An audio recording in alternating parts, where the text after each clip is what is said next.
A very warm welcome to IDFC First Bank presents Leaders of Tomorrow Season 11. I'm Ritvika Gupta. Tonight we are bringing you part 2 of our highlights from the recently concluded Coimbatore Springboard. Now, Coimbatore, with a strong entrepreneurial culture, is paving the way for the growth of IT startups and innovation centers in the city. Active government support and favorable policies have played a crucial role in attracting IT companies to Coimbatore and creating an environment conducive to both domestic and international players. On the show tonight, Pooja Jain is in conversation with an esteemed panel comprising Sangeeta Chetan, founder and director Zaveri Bros, Diamonds and Gold, and former chairperson of Fiki Flow, Coimbatore.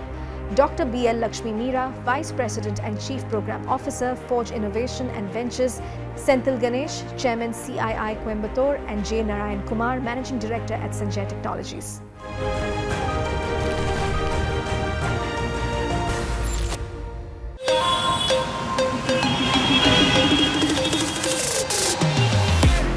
Coimbatore has transformed itself from a manufacturing powerhouse to a thriving IT hub. Once renowned for its expertise in pumps and engineering products, the city has now embraced the future with open arms, propelling itself to the forefront of India's technological revolution. Coimbatore is opening up. It's like there are many IT firms, and the big four, 3 of the big fours are already here. And then in terms of here, MSME plays a major role here. So most of the MSMEs, and then even Coimbatore has been chosen for the defense corridor. So one of that. So all those manufacturing industries, and also you know that wet grinders was developed here, pumps known for the world. So most of the industries related to these things are here. Boasting a vibrant entrepreneurial culture that sparks the spirit of innovation, here dreams come alive as startups thrive and ideas take flight. The city's passion for nurturing small and medium-sized enterprises is what sets it apart as the bona fide leader of tomorrow. Booming thing is IT and automobile sector. Many companies have been shifting their plant to Coimbatore to manufacturing of auto ancillaries. At Leaders of Tomorrow's Coimbatore Springboard, we have thought leaders and industry experts all on one platform to discuss and decipher the city's role as a rising star in India's IT landscape. Senthil, I'd love to kick off the conversation with you. All right. As I mentioned just a few moments ago, Coimbatore is well recognized as India's fastest growing tier 2 city. But let's put some facts and figures behind it. So the GDP of Coimbatore is estimated at roughly $18 billion, on top of which it contributes approximately 7% of the state of Tamil Nadu's GDP. So I'd like your take on whether these figures take you by surprise. Have these figures, in fact, reached a saturation point, or is the sky the limit for this city? Please, sir. Sure. Not at all. I would say that we are just starting now. We're just getting warmed up.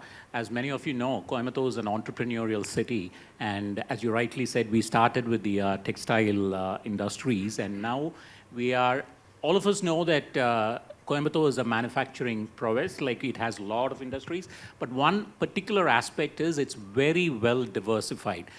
We are not very strong just in textiles, but we are also very strong in motor pumps, foundries, auto components, textile components, and precision tools. And now we are also the valve capital after Noida, after Delhi. I would say that Coimbatore is the valve second capital, if I can say that word. So we are well diversified, and we have definitely not reached saturation. And in fact, like all these industries now are at an inflection point, I would say.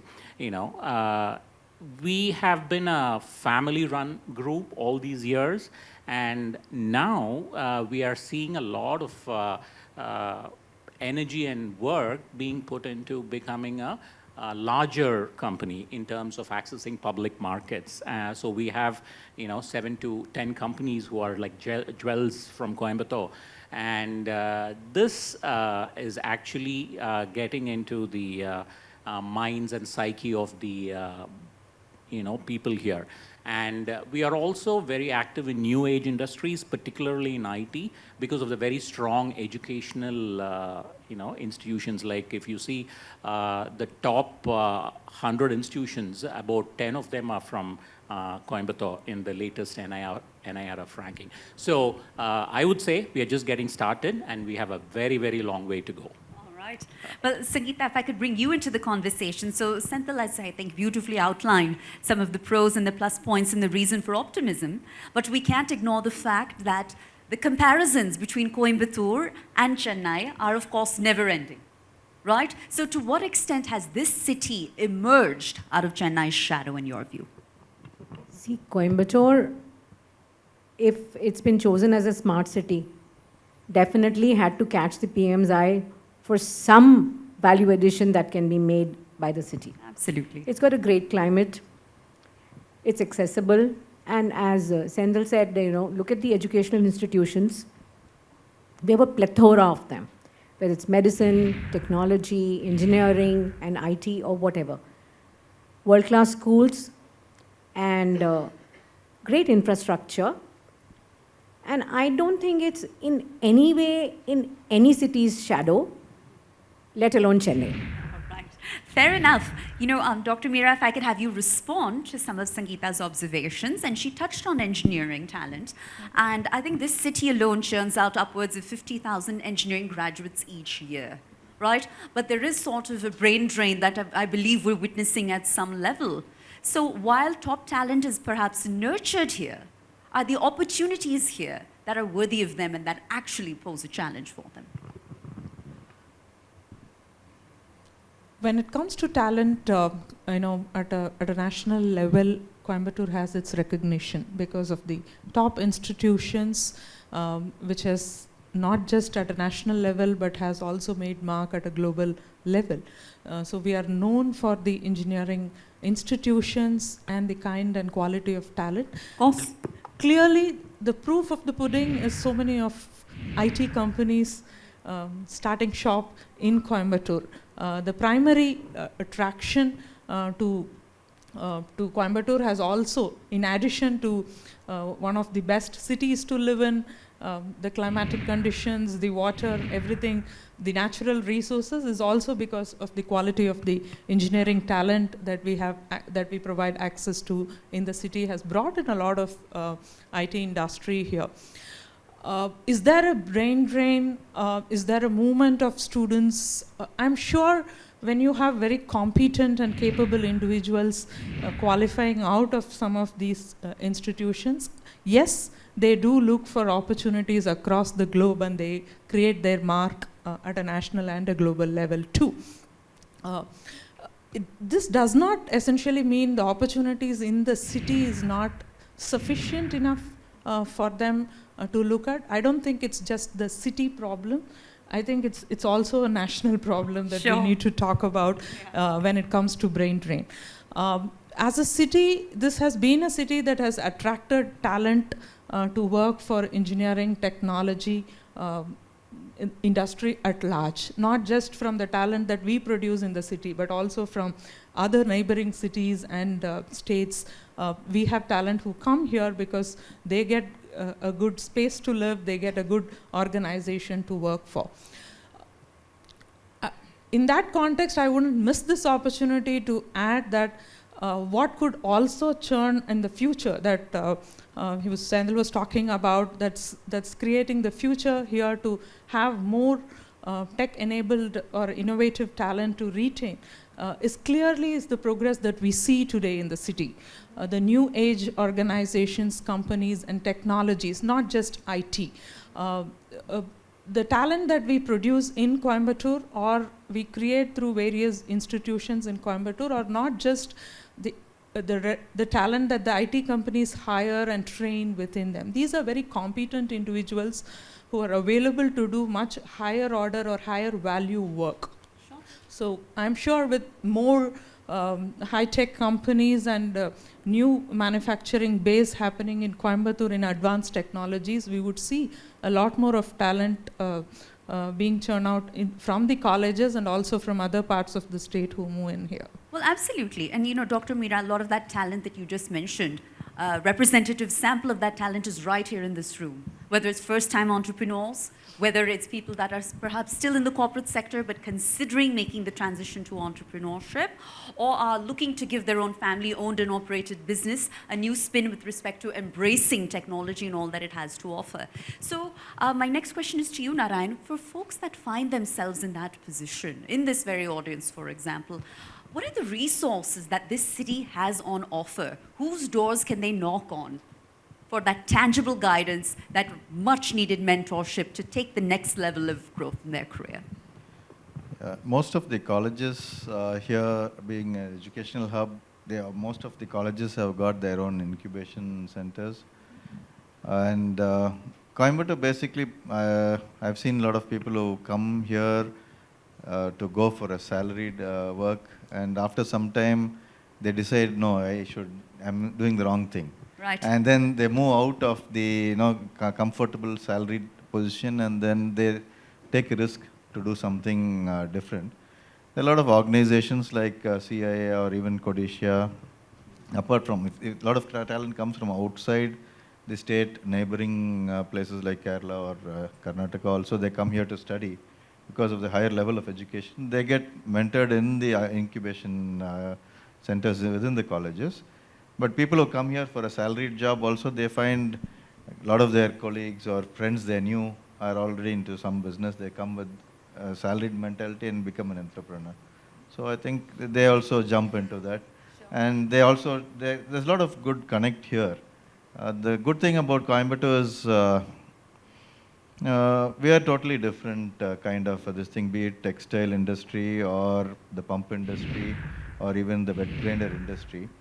If you look at the textile industry from the beginning, it has been very highly competitive among Coimbatorians. Right. But they share the good things among themselves. Yeah. It's more of a community-based business kind of a thing. And seems to be a lot of collaboration and competition in the same vein. So even pump industry, you see all of them, be it Texmo or CRI, all of them, they have got similar models of pumps. They're highly competitive, they become more and more efficient when they share the best practices. And so we are competitors outside to the customer, but then within that group, they're all collaborators. You know? Before slipping into a short commercial break, here's quickly telling you all about Brand Surge, a new initiative by Times Network. This is a unique opportunity for startups to be on TV without a TVC that can help you reach up to 25 crore viewers of Times Network through packages starting at only 1 lakh rupees. We at Times Network firmly believe in empowering startups with the tools and resources they need to succeed. For more information, log on to brandsurge.co.in. On that note, we'll take a quick break here. Back in just a moment. Stay tuned.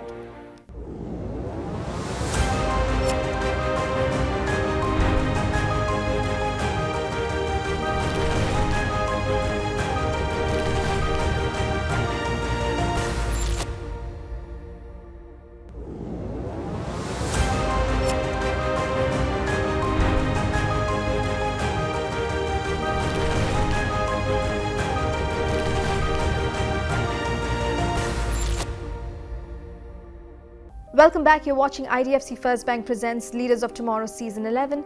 Tonight we are bringing you highlights from our Coimbatore Springboard Part 2. Take a look. You have a 40-year career in the gems and jewelry business, right? 4 decades. Right. And this industry is considered the most traditional of industries. Perhaps it's even considered to be stereotypically one that's slow to embrace innovation, slow to embrace technology. It's driven by human sentiment, right? But on the flip side, you're in this market of Coimbatore that is renowned for its diamond cutting across India's southern belt. And secondly, it's also very well known for its machine-made jewelry. Let's call it that. And if a city is known for its machine-made jewelry, that's entirely automation-driven. So how do you strike that right balance between an industry that's driven by human sentiment and emotion on the one hand, but is lapping up automation on the other? So as the times change, the demands of the client change. They want stuff which is produced in a shorter amount of time. So it is more precision oriented. We are in an age where gold is at an all-time high. So the weight needs to be controlled. And if we follow the traditional methods, we are not going to get there. So what's going to happen, what we have adopted is, it's a win-win. We have technology, so we do a CAD-CAM session, and we have the framework of the jewelry made. So we have the weight control as far as the diamond is concerned, the gold is concerned, and then the finishing is done by hand. So the artisan is gainfully employed, the time constraint which was there is gone, and we've successfully integrated technology with emotion, artisanship, and value addition. I think that deserves a round of applause, ladies and gentlemen. What an incredible example. And if I would come to you now, Dr. Meera. Senthil earlier in the conversation referenced a whole range of industries, be it automotive components. I believe that this city meets more than 50% of the country's pump and motors needs, those manufacturing needs. Then you've also got food processing that's developed a huge foothold here. When it comes to processed chicken, right? And those exports, those meat exports, I believe Coimbatore contributes upwards of 95%, and that figure is staggering. So to what extent has this thriving IT hub now spilled over into all of the more peripheral traditional industries that Coimbatore has on offer? I would rather differ saying IT is the new. These are all the old. The old school. Right, yeah. So exactly driving the point that Senthil was talking about, industrial digital transformation. That's the opportunity today for Coimbatore 2.0 or 3.0 that we may call it now. For the quality of talent, any transformation or growth happens according to the way we have structured our model. Is essentially the four essential blocks are talent, technology, innovation, and ventures. Talent, technology, and innovation, Coimbatore has always made their mark. Whether it was the first motor, the pump, engineering, re-engineering, innovation, inventions, we have played it all. The game now is the ventures. And the ventures today that we are talking about is the high growth enterprises that we would like to lead from the city. This is not necessarily unicorns. And the opportunity again there is, it's not about, in the consumer technology. Today, startups have greatly impacted our everyday life. The way we shop, the way we buy foods, the consumer tech has entered each and every household, and our mobile phones will say more than what I say. Enterprise technology has also taken a large leap at a global level, and also in everyday life of business owners today, many of them in the audience. But what is the real gap, or the gap, and also the opportunity for the city of Coimbatore is the industrial tech startups. Right. As a manufacturing hub, who have developed the strength and capabilities in engineering, cutting across from jewelry to poultry to farming to pump manufacturing. The orbit shift that both the existing MSMEs and large companies can also have, at the same time, the talent that we produce in our engineering colleges, who today go into the services industry, rather can turn into the product industry by creating high value added products which would bring the transformation and growth for the existing MSMEs and large manufacturing companies in the city. I think that's the connect that has to happen for the next growth and transformation, and the story of Coimbatore as a case study for the globe. Dr. Meera, I think that's an incredible insight and very tangible advice, which we of course love. Well, I think that makes for a wonderful note upon which to open the floor for question and answer. So if there are any questions from the audience, you feel free to raise your hand. I will have my team have a mic over to you. I'd like for you to introduce yourself. And do let us know if you have a specific panelist that you'd like to answer your question. We've got a question in the back. If I could kindly have the gentleman hold a mic. And sir, if you could please introduce yourself. Yeah, sure. Hi, I'm Mohiddin. Hi, good evening. Yeah, good evening. I work for ABB Robotics. It's a manufacturing company. So firstly, thanks to all of you. I have a very basic question. There is a challenge that still middle class people suffer from. They have this ideation, they have everything, but to get it done in the real world is very, very difficult. And what this middle class man should do to overtake this rich man's son? Fair question. Who would like to take that? Senthil.